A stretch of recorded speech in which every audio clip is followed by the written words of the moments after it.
in second place, but I knew Britain didn't belong in first place. So I creep along beside this person, and then I realized my mistake. It was the East German. There's no weak East Germans in our sport. In those days, I used to always carry a little card along in my pocket everywhere I went. I don't do it anymore. I used to always carry this little card, and it said, "I'm unbeatable going uphill." I was a big guy. And my self-talk was, hey, every time you get to the hill, you're just hauling so much mass up there, the little people are just going to scamper right by you. How can you do well with that kind of self-talk? I decided to change it. I'm unbeatable going uphill. We're side by side at the beginning of the longest, steepest uphill in the course. That's what my thought is. His thought over here is, oh God, it's the American. I'm never going to live this down. This guy despises me. Meet Lyle Nelson.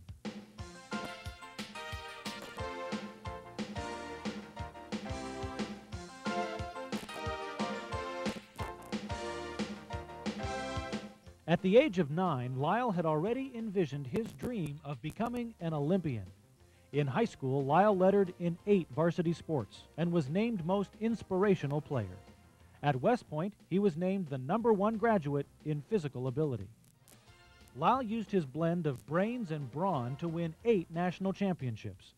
For 16 years, he has competed at a world-class level representing the U.S. in 4 Olympics, while actively serving as a major in the U.S. Army.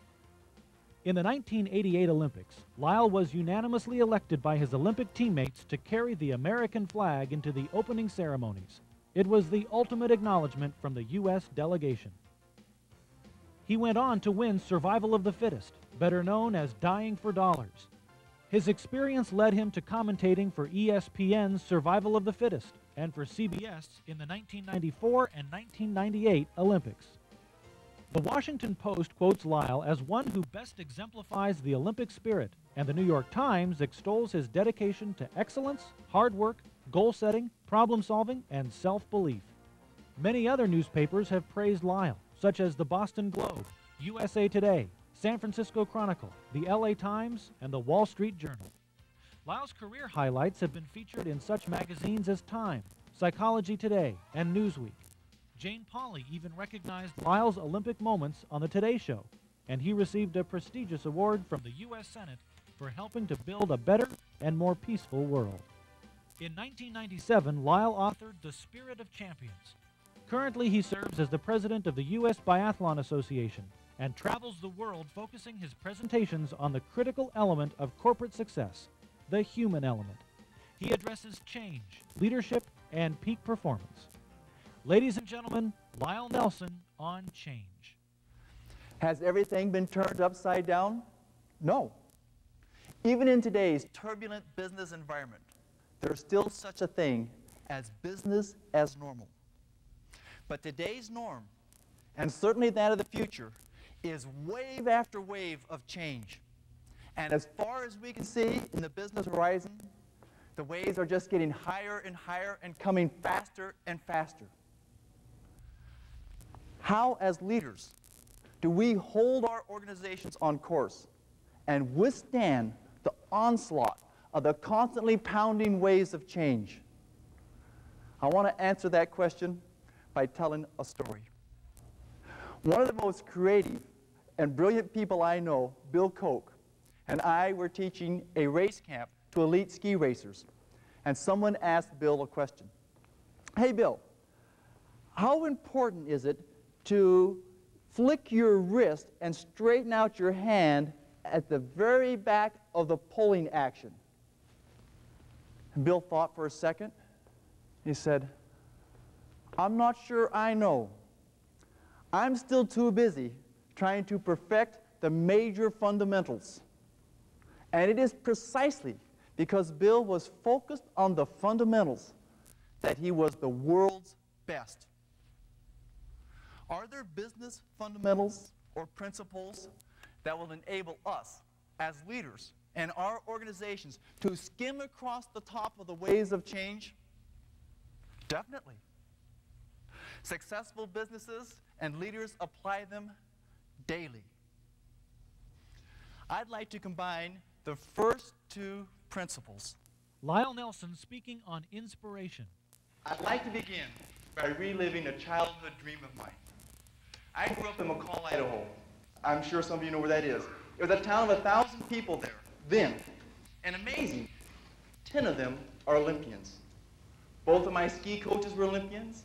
My next door neighbor was Olympians. And as we grew up as little kids, these were the real heroes in our town.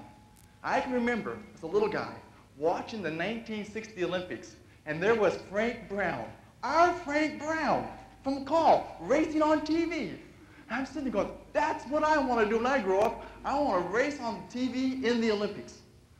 Later on, when I was in high school, the national team came to train in McCall, Idaho. And they came over and asked a couple of us to go skiing, cross-country skiing with them after school. So we're out skiing along. I'm behind these Olympians. And I'm sure I didn't realize it at the time, but they're going slow enough. They're kind of looking at me going, yeah, he's still hanging in there. I'm sitting back here, not realizing they're going slow, going, wow, and my self-image is just growing by leaps and bounds. I can handle this. You know, I belong right here. Right after finishing my race in the 1980 Olympics, I was out warming down on the ski tracks, and my ski coach, Art Stagen, skied up to me and said, well, Lyle, what did you think about your race? And I said, oh, I don't know, Art. It wasn't that good, and it wasn't that bad. Mediocre, I guess.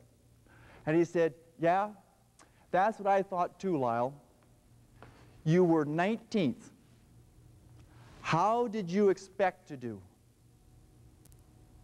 You know, I couldn't answer him. I had trained for the Olympics for 4 years without any goals, aspirations, or visions of how well I was going to do once I got there. I didn't dare dream that I could win the Olympics. What a personal shortcoming. Why should I have been satisfied with just making the Olympics? I was national champion every year since the previous Olympics. They take 6 people to the Olympics in biathlon. How could I have missed? Now, I'm not going to stand up here and tell you that if I had just made it my goal to win the Olympics, I'd have a gold medal. But I will tell you this.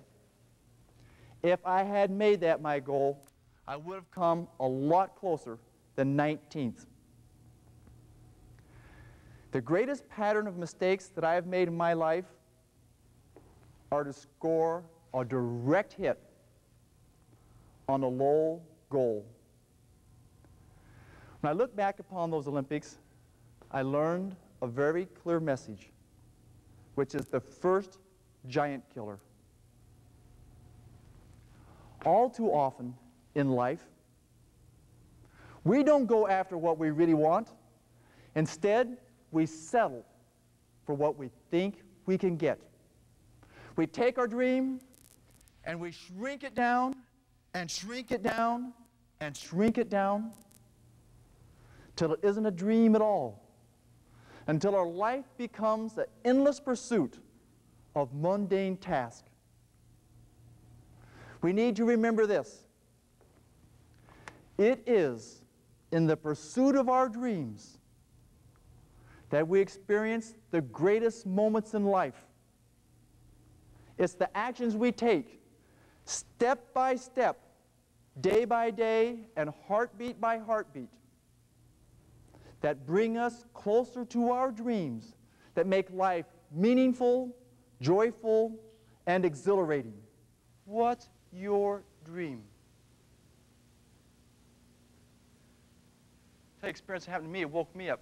I worked for Hyundai in Korea, and one evening we're socializing, and it's all Korean businessmen and me. And one of them said, well, Lyle, we're doing this cultural comparison, said, Lyle, what's the most important thing in your life? And my response was, give me a minute, I want to think about it. This guy looked at me like, he must have not heard what I asked. There's a language problem here. So he comes back again, I asked you what's the most important thing in your life. Give me a little time to think about it. Then they were appalled.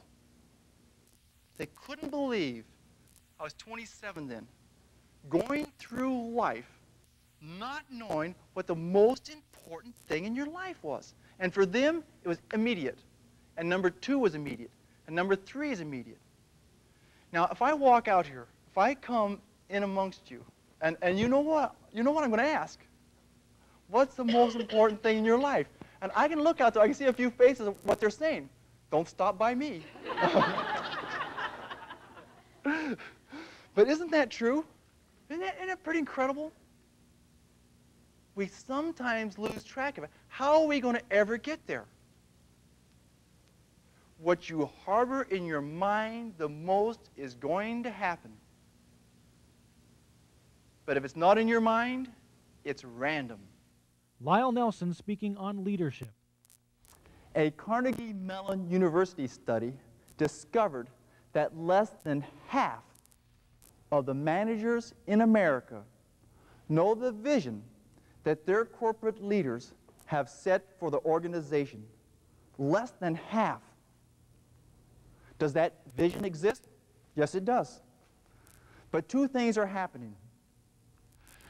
Either the organization is so busy battling the next wave of change that they can't be bothered with the vision, or the vision has not been clearly articulated to everyone in the organization. The leader's vision is like a lighthouse. It stands above the way and shows a beam of light to the desired destination. As Frank Sonnenberg wrote in his book, Managing with the Conscious, tomorrow's leaders must communicate a clear and compelling vision, reinforcing the values and beliefs of the organization. Never miss an opportunity to restate your vision. It is the unifying force that makes all the workers row in the same direction.